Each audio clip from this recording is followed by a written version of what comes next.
Good morning, everyone.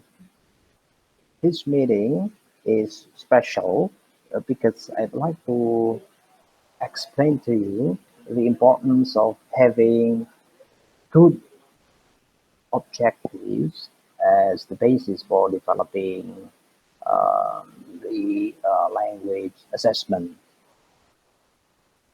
As you might be aware that one of the books that discusses objectives is the book on curriculum development in language teaching by Jack C. Richards, 2001. In this book, there is a special chapter, chapter 5. This is the chapter Planning Goals and Learning Outcomes. Now let's have a look at the chapter 100.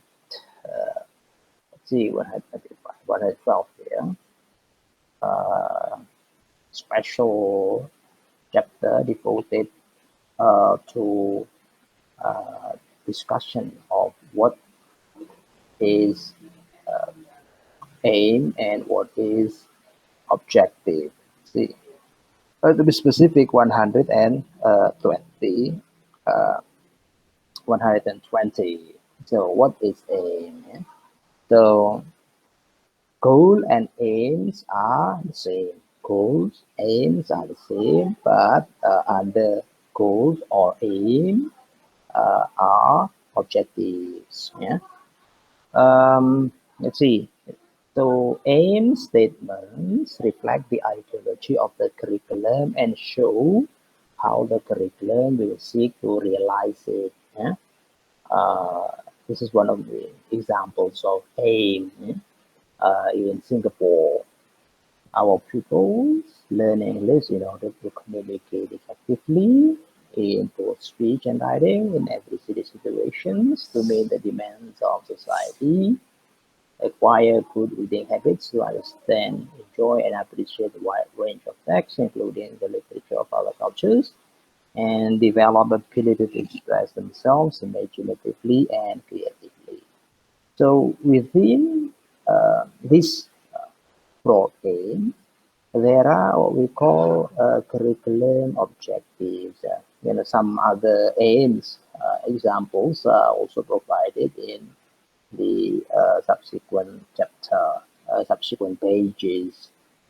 Now, on page 102, you will find objectives. What is objectives? Um, Aims are very general statements of the goals of a program. They can be interpreted in many different ways. So the interpretation of aims are called objectives. Yeah. So in order to give more precise focus to program goals, aims are often accompanied by statements of more specific purposes. These are known as objectives. Yeah, they are also sometimes referred to as instructional objectives or teaching objectives. So, objective, instructional objectives, teaching objectives, similar. An objective refers to statements of specific changes a program seeks to bring about and results from analysis of the aim into its different components. Remember, so aim should be analyzed into its different components, and the analysis, the result of this analysis are called objectives. Yeah. Okay. Let's see here. This is one example in James Dean's Brown book, The Elements of English Curriculum. Yeah. An example of the aim and its objective. Aim. Students will learn how to understand lectures given in English. So, understanding lectures given in English. So, that can be uh, broken down into its objectives. Yeah. For example, we have students will be able to follow an argument, theme, or thesis. This is part of understanding lectures. Yeah? Students will learn how to recognize aspects of lecture, cause, effect, comparison, and so on and so Okay, now let's have a look at the four characteristics of objective. So objective describe the learning outcome. So yes, what are the learning outcome? For example, the learning outcome should be the outcome. Yeah. Objectives can be described with phrases like will have, will learn, how to, will be able to. Yeah. So it can be you can use these words, but yeah, do not use this one. Yeah. Will study, will learn about, will prepare students or are avoided because they do not describe the results of learning. Yeah. So this is a learning outcome, not what yeah they will do during a course. So objective should be the outcome, not what they do. Remember, yeah, the outcome, not what they do during the learning, during the course. That's the first. Should describe a learning outcome. Okay. Objectives should be consistent with the curriculum aim.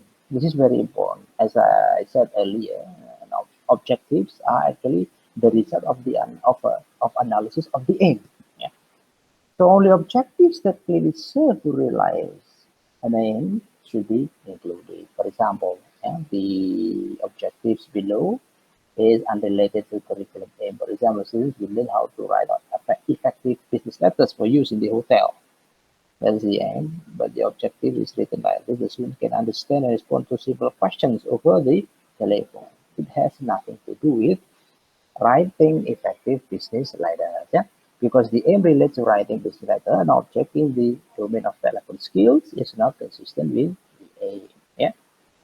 So either the aim statement should be revised to follow this objective, or the objective should not be included. So if you have this objective, it can be the other way around. You revise the aim or you revise the objective. Third, objectives should be precise. Objectives that are vague and ambiguous are not useful. Yeah, this is the following objective, for example. So we'll know the word know how to is not precise. Yeah. So I think it is important for you to know the uh, words to be used.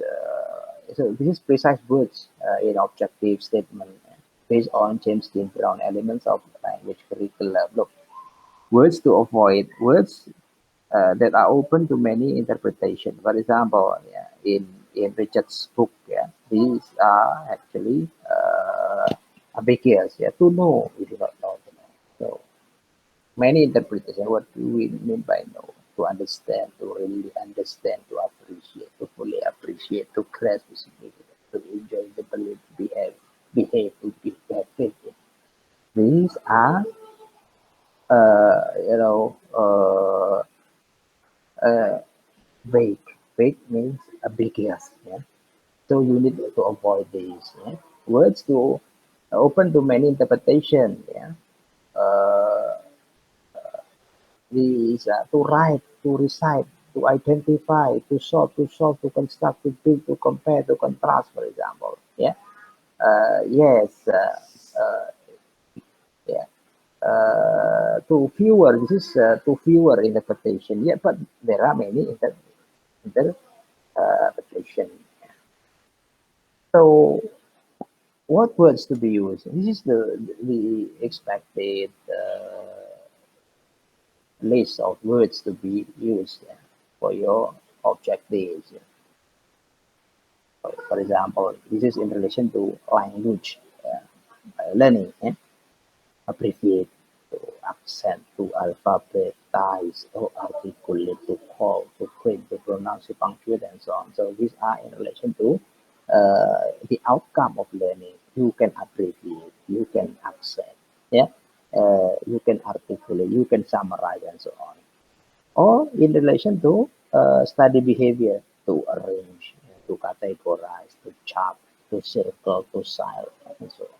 So these are some of the precise words for your learning objectives or teaching objective or just objectives. Now back to Richard's book, yeah, should be precise. This is important. Yeah. you need to have a clear. Yeah?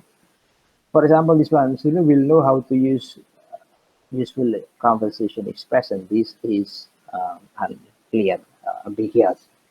Know how to know. No, this is uh, ambiguous. A more precise objective would be will use conversation expression. So they can use the outcome is can use conversation expressions for greeting people. Lastly, objective should be feasible, can be attained. Now, it is good if you can read the examples of objectives here in relation to certain aim. So, for example, the aim is to prepare students to communicate in English. Yeah, communicate in English. So, uh, for the purpose of travel and tourism, objectives can be students will have reading vocabulary. This is an outcome. Will have listening vocabulary, can understand simple, but can be yeah, simple written notice and so on. Can understand, but why we still use the word understand here? So let's see if that word doesn't create many interpretation. That would be okay. I think you should read this one. The pages 152 onwards. Yeah, aim and objectives. Yeah.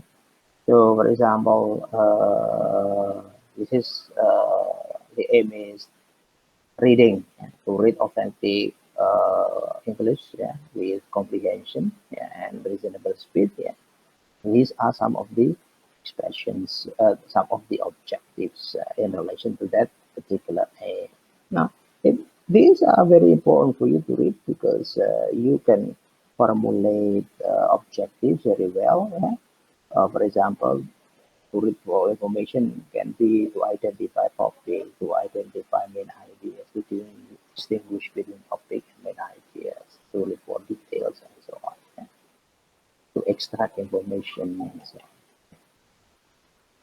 Some students find it hard to yeah, to